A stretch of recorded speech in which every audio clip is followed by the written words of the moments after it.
একজন স্ত্রী কখনোই প্রিয় নারী হতে পারে না। আপনি যদি বেশিরভাগ মানুষকে জিজ্ঞেস করেন আপনার জীবনের প্রিয় নারীকে, স্বভাবতই অনেকে বলবেন মা, কেউ কেউ বলবেন বোন, কেউ বলবেন মেয়ে, আবার অনেকেই বলবেন নানি, কারণ তিনি তাকে কোলে পিঠে করে মানুষ করেছেন।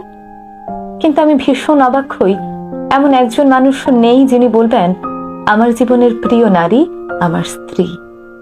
আসলে বাঙালিদের সমস্যাটা হলো স্ত্রীকে ভালোবাসি বললে মান সম্মান কমে যায়, স্ত্রীর কাছে ছোট হতে হয়, লোকে বউ পাগল বলবে, আবার অন্যান্য পুরুষের কাছে নিজের পৌরুষত্বটা একটু কমে যায়।